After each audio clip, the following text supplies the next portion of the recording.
Bonjour à toi, la vie qui palpite. Bonjour à toi, cher alchimiste.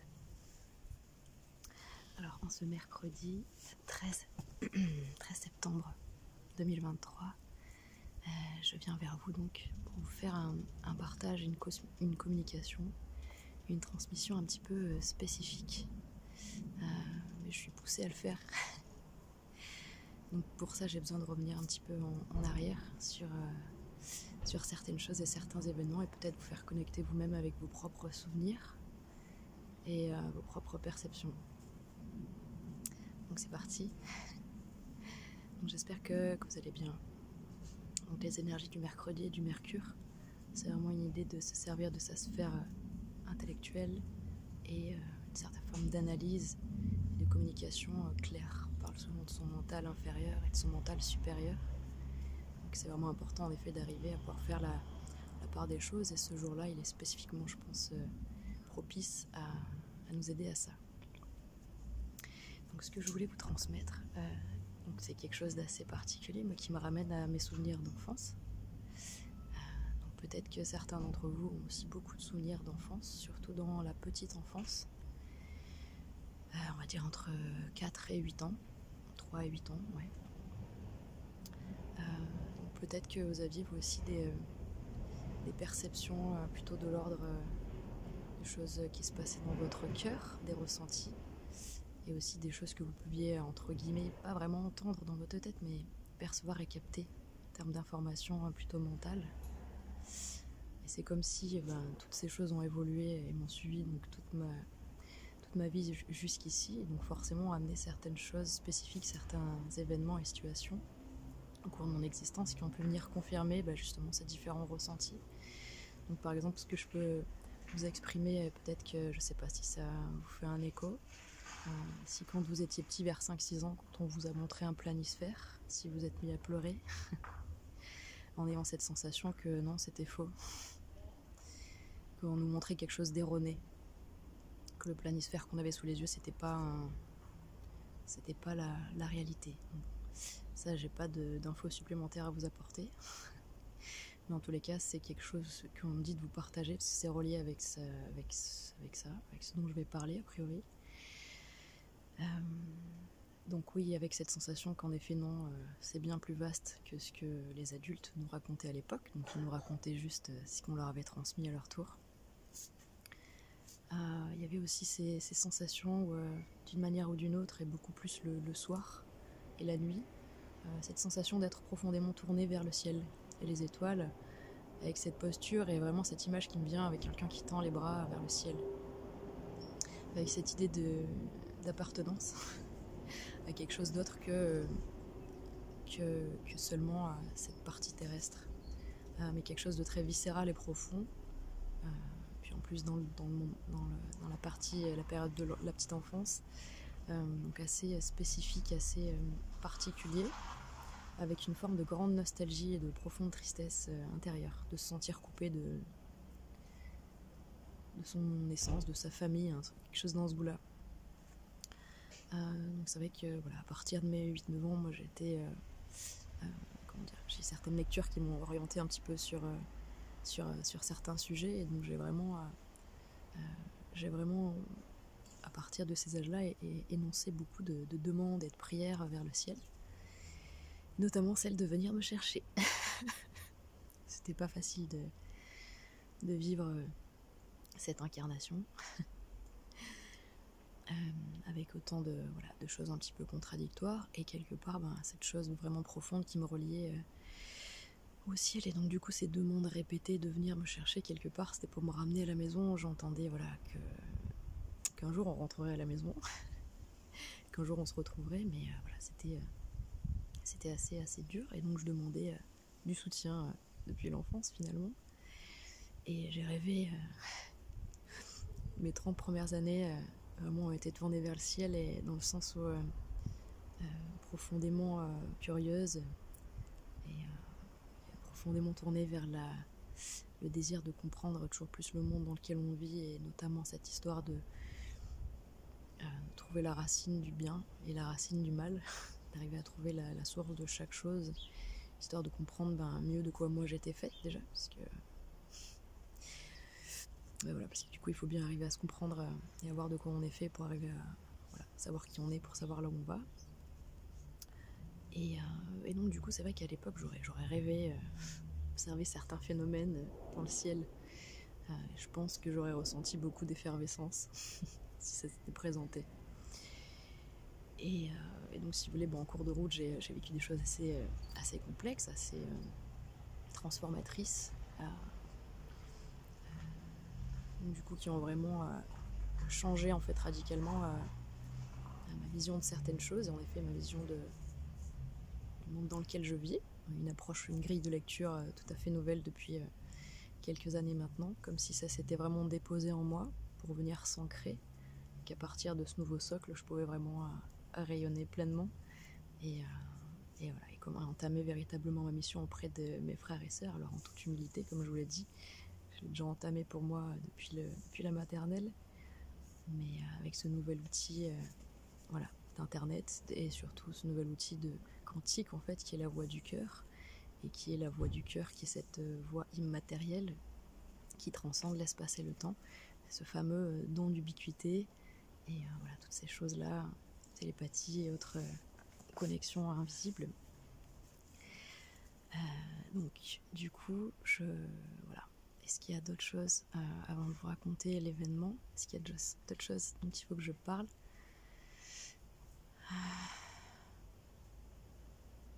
Oui, bien sûr, les rencontres, ce que j'ai appelé dans une de mes vidéos, c'est rencontres qui vous font faire des sauts quantiques. Donc en effet, tout au long de mon parcours, il a été jalonné de rencontres un peu spécifiques avec des êtres vraiment très, très différents et particuliers, très différents et particuliers, qui me ressemblaient plus à moi en effet qu'à la plupart des gens que j'avais pu croiser jusque-là, et avec qui il y avait vraiment une forme de reconnaissance, d'appartenance à un même groupe, une même essence, le même cœur en fait, c'est le mot qui me vient, c'est le même cœur. Et que ces personnes-là, forcément, elles ont influencé de manière très positive mon évolution. Et spécifiquement, oui, certaines d'entre elles étaient beaucoup plus reliées à ma sphère spirituelle, d'autres étaient beaucoup plus reliées à ma sphère du cœur. Enfin, je veux dire, quand j'entends spirituel, c'est plutôt de cet ordre-là, tout ce qui est mental et de ce qu'on peut capter d'ici. Il y avait d'autres avec qui c'était plus ici, le cœur, le chakra solaire, et puis d'autres qui étaient beaucoup plus terrestres dans la matière.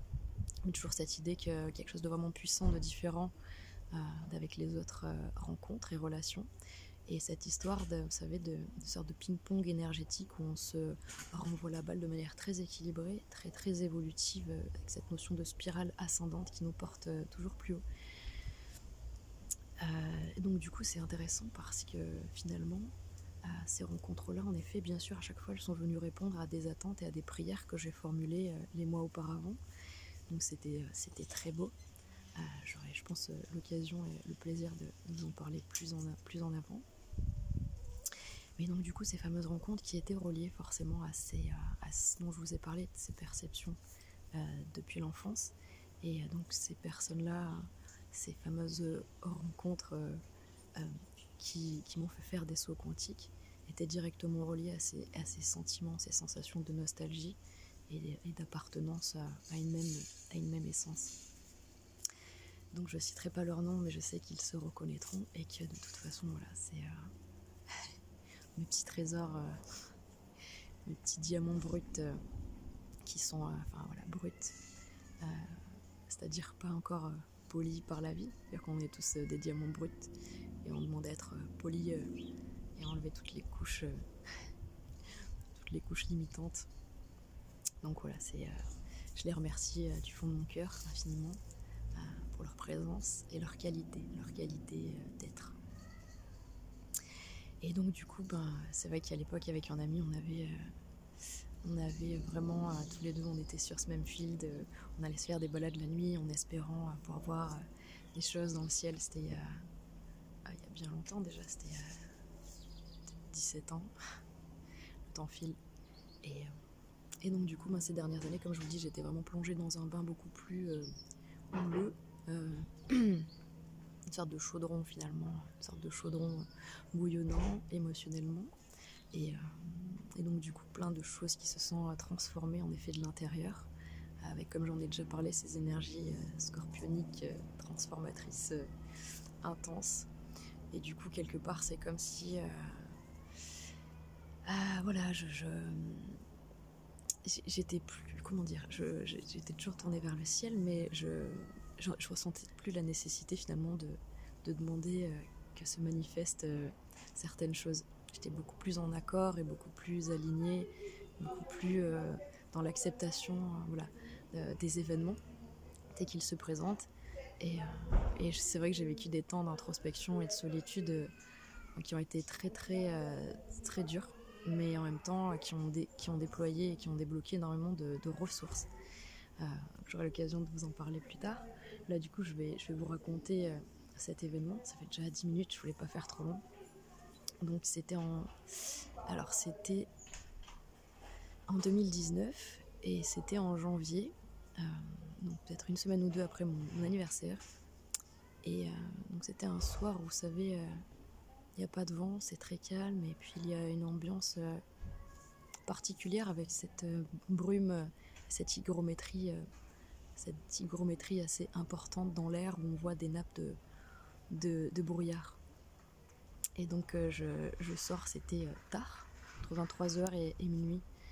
Je sors avec mes chiens pour les sortir, faire le petit tour du soir, et donc j'arpente ce fameux champ dans lequel je sors mes loulous. Et puis j'étais dans mes pensées, voilà, plutôt calme, en effet, détendu ce soir-là, et je marchais dans le champ, et puis à un moment j'étais pensive et à l'arrêt, donc je lève les yeux vers le ciel, et donc là en face de moi, à 200 mètres, une bâtisse, voilà, comme parmi tant d'autres, et donc je vois en effet bien le toit, la toiture.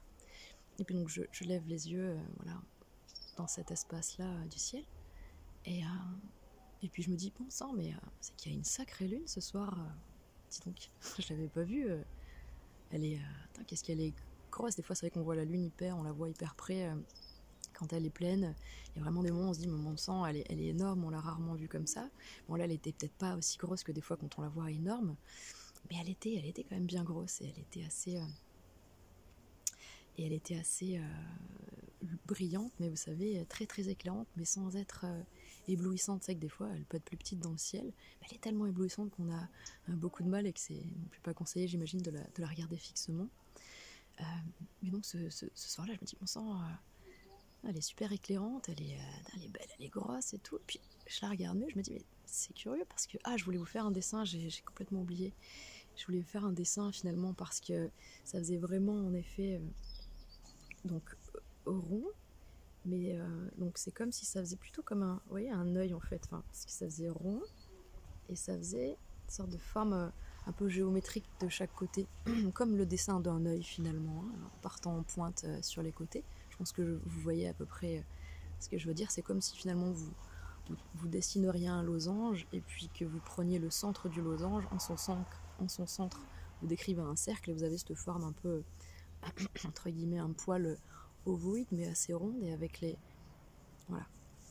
qui s'évasent sur les côtés. Et donc j'arrive.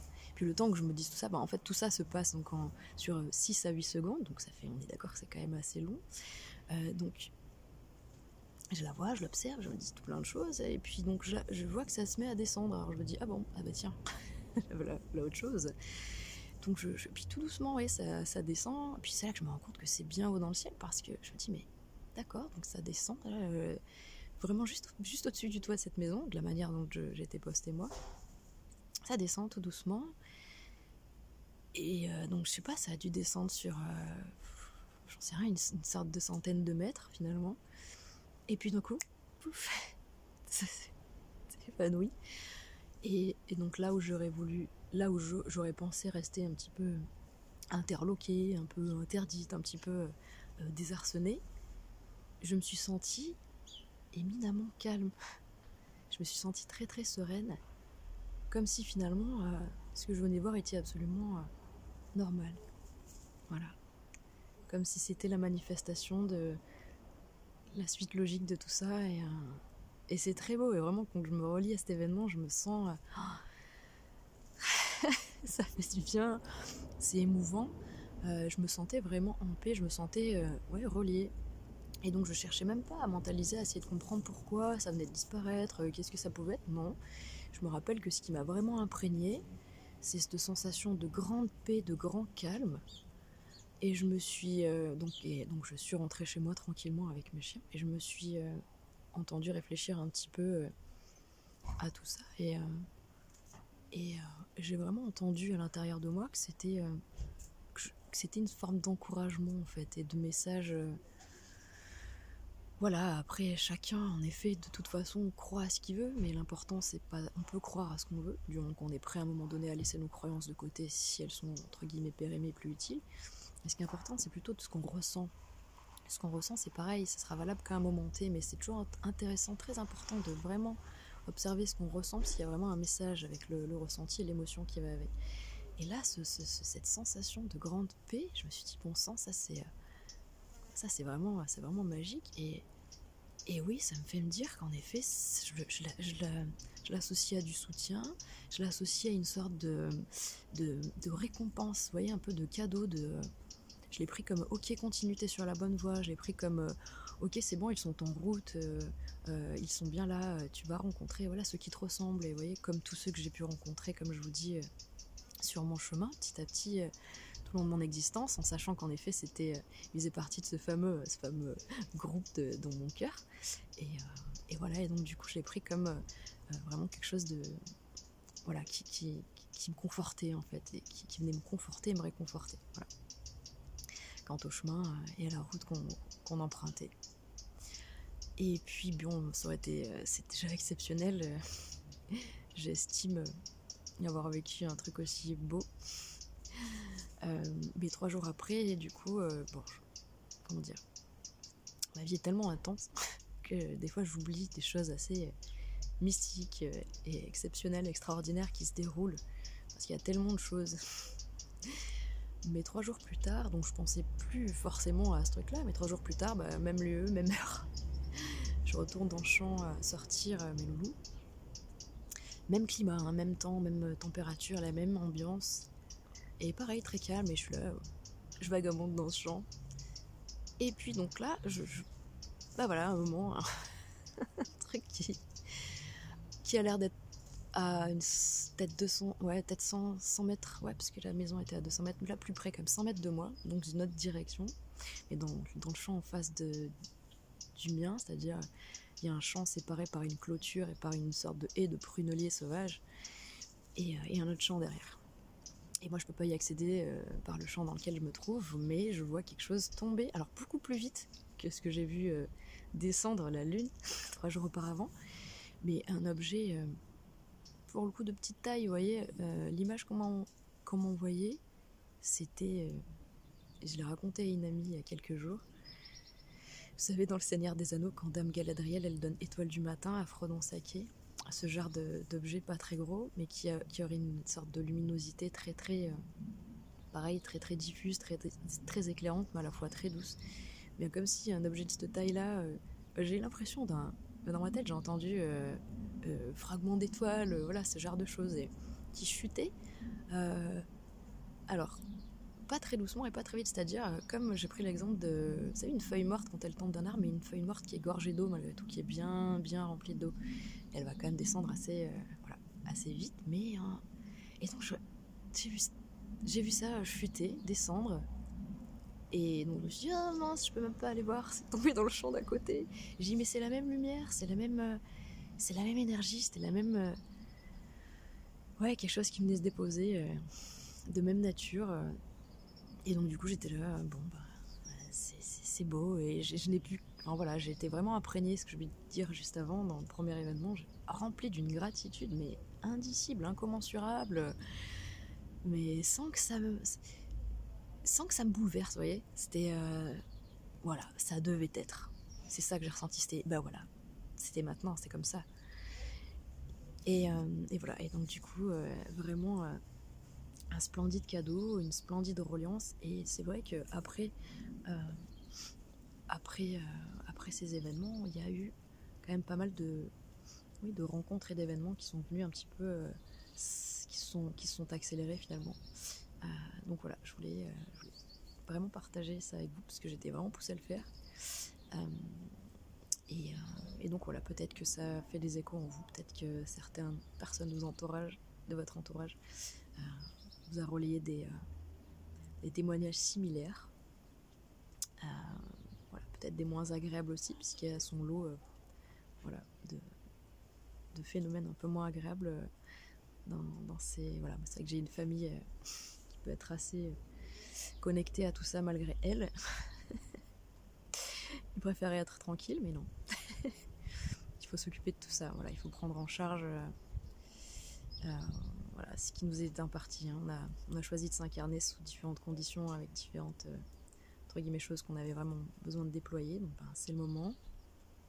Et voilà, pour vous dire aussi également qu'en effet, je referai peut-être une vidéo sur le sujet, mais juste vous transmettre une chose qui va en fait, qui est reliée avec ça, jusqu'à justement ces événements là en 2019. J'avais vraiment ces images qu'on était, je me voyais moi au début avec une sorte de comme sac à dos devant une falaise et comme si c'était peut-être un parachute, parce qu'il y a cette idée de devoir sauter, de se préparer à sauter à un grand saut. Et cette image-là, j'ai vu pendant quelques années, depuis 2017 jusqu'à 2020 à peu près. Voilà, il fallait être là avec son sac et se préparer à sauter. Enfin, moi j'étais là seule en tout cas. Ensuite, l'image avait un petit peu évolué et je nous voyais plusieurs, voilà, en randonnion comme ça devant cette falaise avec son petit sac là et se préparer à sauter. Et c'est vrai que cette image-là était accompagnée d'une qui me revenait très souvent, qui était magnifique, où je voyais en fait quelqu'un qui avait dû mettre un genou à terre, voilà, qui était encore une fois à terre, et qui devait trouver la force de se relever, encore une fois. Comme si c'était vraiment quelque chose d'important sur son chemin, qu'il avait dû se relever tout seul. Mais que du coup, et ben là, cette image, je voyais une main qui se mettait comme ça. Donc ça avait une main qui va attraper et aider à se relever l'autre personne. Et donc j'entendais ce message de « maintenant vous ne serez plus seul pour vous relever ». Voilà. Donc c'est pour ça que je vous dis que c'est en lien aussi tout ça. C'est voilà, l'aide, comment dire, cette phrase qui dit « nous sommes ceux que nous attendions », c'est véritablement le moment. Pendant des années aussi j'entendais cette phrase « le temps est venu », et là c'est maintenant. Donc en gros j'ai cette idée qu'en effet c'est maintenant qu'on va sauter, c'est maintenant qu'on fait le grand saut d'une manière ou d'une autre, chacun à sa manière, chacun selon ce qui lui est demandé, mais on a cette notion de maintenant ok c'est bon on va se mouiller, on va devoir prendre notre rôle incarné, notre rôle et nos rôles, parce qu'on en a également plusieurs, et là c'est en lien avec les vidéos que j'ai fait cet après-midi aussi, sur ces partages, ces transmissions, du point de vue de voilà, faut oser s'affirmer au travers les différentes facettes de notre personnalité, ne pas vouloir s'enfermer dans une seule, ne pas se laisser enfermer dans une seule, et donc défendre vos valeurs, vos convictions, et voilà, et vos différentes personnalités, parce qu'elles sont là en effet dans un rôle bien précis, et voilà, donc prenez toute votre place, voilà, affirmez, que ce soit par des postures, par des discours, par des actions. Affirmez vos opinions et faites valoir, voyez, au téléphone, je sais pas si vous entendez, une voisine qui dit non mais là il y a un moment, faut arrêter, hein. Là c'est non, hein. Alors c'est un message pour certains d'entre vous, je n'en doute pas, parce que c'est une discussion que j'avais tout à l'heure avec ma maman d'ailleurs, qui venait vraiment me confirmer, oui c'est ça aussi, mon Dieu je voulais faire court, c'est déjà 25 minutes, mais tout est en lien, donc c'est pas grave, là en ce moment je suis très inspirée.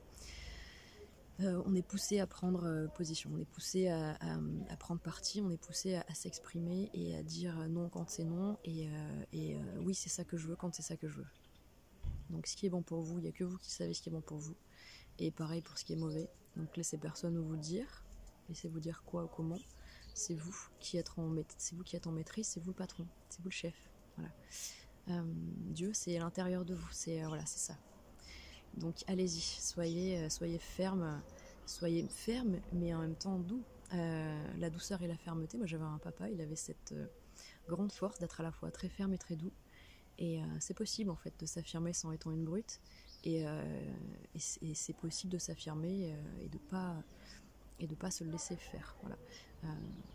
On nous demande, je pense tous, dans au moins une des sphères de notre vie, qu'elle soit relationnelle, professionnelle, émotionnelle ou personnelle, de prendre des décisions, de prendre entre guillemets soit des engagements nouveaux ou de clôturer certains qui résonnent plus, soit de s'investir différemment vis-à-vis des autres ou vis-à-vis de nous-mêmes, mais il y a vraiment quelque chose qui change dans, entre guillemets, la nature des liens, la nature des contrats, des engagements qu'on peut avoir tous ensemble. Donc du coup c'est pas une mince affaire, là on est vraiment, je sens, voilà, je vous ai dit tout à l'heure, cette sorte de chaudron, c'est comme si on nous balance de pied ferme là dans un nouveau bain. C'est pas pour rien, il y a cette nouvelle lune qui arrive également. Donc a priori c'est une nouvelle lune en Vierge, je me suis trompée la dernière fois, je parlais d'une nouvelle lune en Bélier, a priori ça sera la pleine lune qui sera en Bélier, j'espère ne pas me tromper quand j'affirme ça, mais en tout cas là on est vraiment sur des énergies de la Vierge, sur cet axe Vierge-Poisson là qui parle en effet de beaucoup de spiritualité, mais à ramener dans la matière et de venir avec la Vierge nettoyer vraiment dans les détails, dans plein de petits détails. On disait tout à l'heure qu'en effet le diable est le bon aussi, et la magie de Dieu, de l'univers, Dieu, cette grande force créatrice se cache dans les petites choses, et que voilà, c'est là qu'elle est la magie, et c'est là aussi qui est des fois le mal, donc il faut prendre le temps d'aller voilà, s'occuper de ces petites choses sur lesquelles on n'a des fois pas prêté et porté attention. Voilà, donc je vous souhaite un très beau mercredi, je vous embrasse bien fort, prenez bien soin de vous, et je vous dis à très bientôt, prenez soin de vous.